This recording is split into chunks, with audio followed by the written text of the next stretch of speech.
supposed to leave this room. Sorry for that. Thank you. We start at 11 precisely.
av år, hva som tegnet seg ut i fjor, var det for eksempel veldig klart at komiteen måtte adressere det at det var en stor krig i Europa.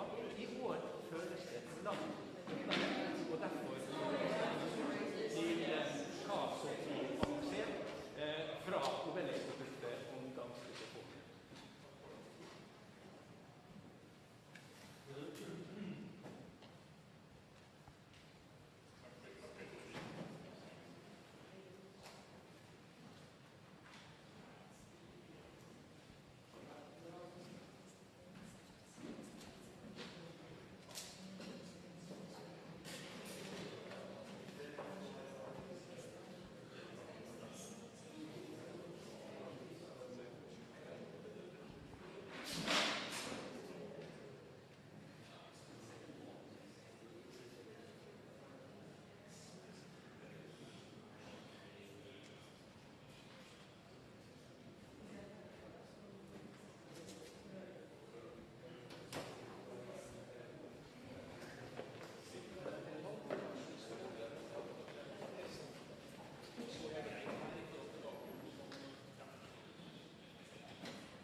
Ja da, her venter alle spent, og som vi hørte i studioet vårt, det ikke godt å si hvor Nobelkomiteen har landet dette året, og det gjør jo ekstra spennende.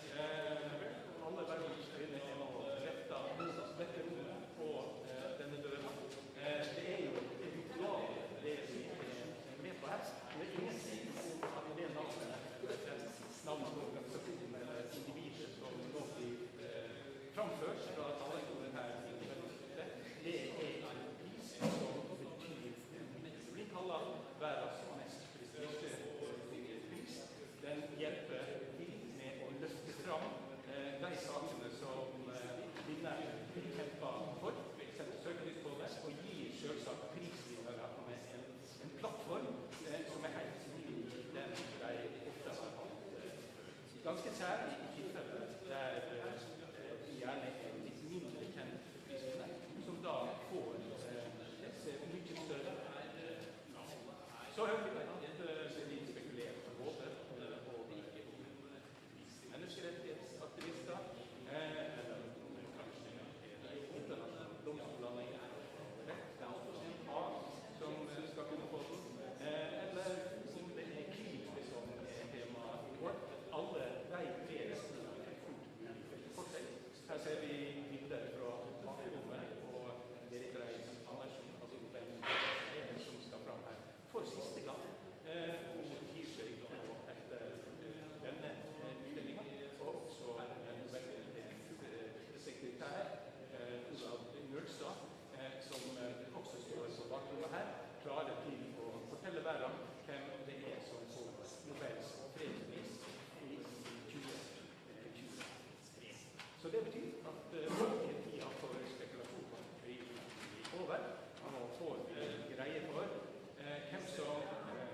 San, Zendagi, Azadi. Women, life, freedom. The Norwegian Nobel Committee has decided to award the Nobel Peace Prize for 2023 to Narges Mohammadi for her fight against the oppression of women in Iran and her fight to promote human rights and freedom for all. Her brave struggle has come with tremendous personal cost. Altogether, the regime has arrested her 13 times, convicted her 5 times, and sentenced her to a total of 31 years in prison and 154 lashes. Ms. Mohammadi is still in prison as I speak. In September 2022, a young Kurdish woman, Masha Gina Amini, was killed in the custody of the Iranian morality police. Her killing triggered the largest political demonstrations against Iran's theocratic regime since it came to power in 1979. Under the slogan, "Woman, Life, Freedom," hundreds of thousands of Iranians took part in peaceful protests against the authorities' brutality and oppression of women. The regime cracked hard down on the protests.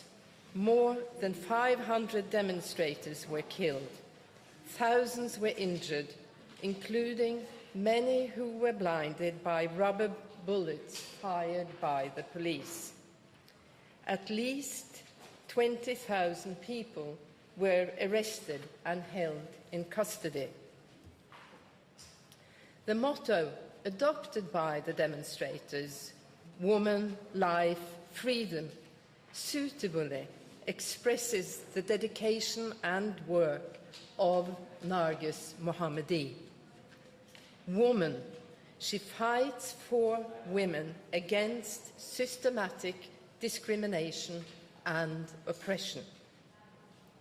Life, she supports women's struggle for the right to live full and dignified lives. This struggle across Iran has been met with persecution, imprisonment, torture, and even death. Freedom, she fights for freedom of expression and the right to independence, and against rules requiring women to remain out of sight and cover up their bodies. The freedom demands expressed by demonstrators apply not only to women, but to the entire population. In the 1990s, as a young physics student, Narges Mohammadi was already distinguishing herself as an advocate for equality and women's rights. After concluding her studies, she worked as an engineer as well as a columnist in various reform-minded newspapers. In 2003, she became involved with the Defense of Human Rights Center in Tehran, an organization founded by the Nobel Peace Prize laureate Shirin Ebadi. In 2011, Ms. Mohammadi was arrested for the first time and sentenced to many years of imprisonment for her efforts to assist incarcerated activists and their families. 2 years later, after her release on bail, Ms. Mohammadi immersed herself in a campaign against the use of death penalty. Iran has long been among the countries that execute the highest proportion of their inhabitants annually. Just since January 2022, more than 860 prisoners have been punished by death in Iran. Her activism against the death penalty led to the rearrest of Ms. Mohammadi in 2015 and to a sentence of additional years behind walls. Upon her return to prison, she began opposing the regime's systematic use of torture and sexualized violence against political prisoners, and especially women, that is practiced in Iranian prisons. Last year's wave of protests became known to the political prisoners held inside the notorious Evin prison in Tehran. Once again, Ms. Mohammadi assumed leadership. From prison, she expressed support for the demonstrators and organized solidarity actions among her fellow inmates. The prison authorities responded by imposing even stricter conditions. Ms. Mohammadi was prohibited from receiving calls and visitors. She nevertheless managed to smuggle out an article which the New York Times published on the one-year anniversary of Mahsa Jina Amini's killing. The message was, "The more of us they lock up, the stronger we become." From captivity, Ms. Mohammadi has helped to ensure that the protests have not ebbed out. Narges Mohammadi is a woman, a human rights advocate, and a freedom fighter. In awarding her this year's Nobel Peace Prize, the Norwegian Nobel Committee wishes to honor her courageous fight for human rights, freedom, and democracy in Iran. This year's Peace Prize also recognizes the hundreds of thousands of people who in the preceding year have demonstrated against the theocratic regime's policies of discrimination and oppression targeting women. Only by embracing equal rights for all can the world achieve the fraternity between nations that Alfred Nobel sought to promote. The award to Narges Mohammadi follows a long tradition in which the Norwegian Nobel Committee has awarded the Peace Prize to those working to advance social justice, human rights, and democracy. These are important preconditions for lasting peace. Thank you. Madam Chair, what impact do you hope that this prize will have on the situation in Iran? This prize is first and foremost a recognition of the very important work of a whole movement in Iran with its undisputed leader, Narges Mohammadi. The impact of the prize is not for the Nobel Committee to decide upon. We hope that it is an encouragement to continue the work in whichever form this movement finds to be fitting. This is a person who is imprisoned. What will be the situation in December when she is actually given the prize? Well, if the Iranian authorities make the right decision, they will release her so she can be present to receive this honor. which is what we primarily hope for. How we will carry out the arrangements, we have a couple of months to plan that. Stolt from TV2 Norway. The three last year's laureates are receiving treatment from their respective governments following receiving the Nobel Peace Prize. How would you comment on the situation for the last year's winners? I'm sorry, how is my comment on? The last year's laureates, some of them in prison, they're still harassed by their governments. How do you comment on that situation? Well, it just shows, first of all, that democracy is on decline.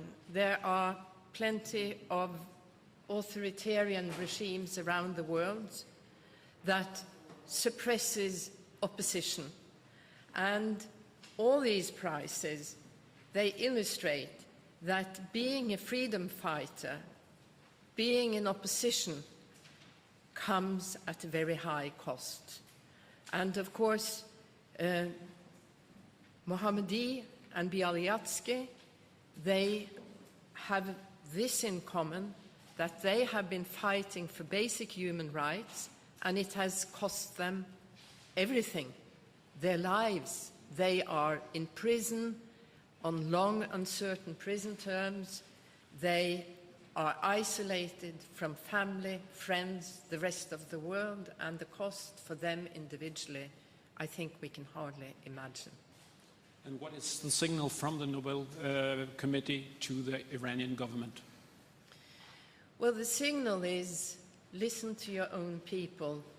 And the signal is sustainable societies have a civil society, have basic democratic rights, and respect individuals' human rights. That is the signal. Madam Chair, how has the committee reflected on whether or not this prize will affect Nargis Mohammadi's security situation? This is, of course, impossible for us to predict. She is already in prison. She has, over actually 3 decades since she was a student, led a life with a calculated risk. And she has taken the position that she will do what is right at all costs. But if there's any further repercussions against her, the responsibility for that is at the government or other people who carry out these repercussions. The war in Ukraine still has great impact for people all over the world. Why has this year's Nobel Peace Prize not reflected on that? Well, we never comment on the prizes that we do not give, as you implicated in your question to have a comment on why we had not looked in a different direction. This year, we have found it paramount to, first of all, honor this very particular movement in Iran. That is a unique situation. Many have described what has happened during the last year as a revolution. Perhaps that remains to be seen. But what we do see is that a revolution carried out by women is a little bit different than other movements. That is significant, but also it is a global problem to honor the half of the population that is women in several countries around the world. Mieszko Czarnecki, Gazeta.pl from Warsaw. This year, laureate and prize seems to have much more universal context because women's rights are in danger worldwide. Don't you think that it is an address not only to Iranian government but to many other governments worldwide, not only in Iran but in Central or Eastern Europe, in Africa, in Southern America, and so on? Absolutely. But I will also say, and I would like to add, that I believe all the Nobel Prizes also have a universal impact. We connect it to one person, one movement, one situation, but there is a universal message of what it takes to create peaceful societies. Any further questions? Doesn't seem to be the case. So then the first conference is over. Thank you very much.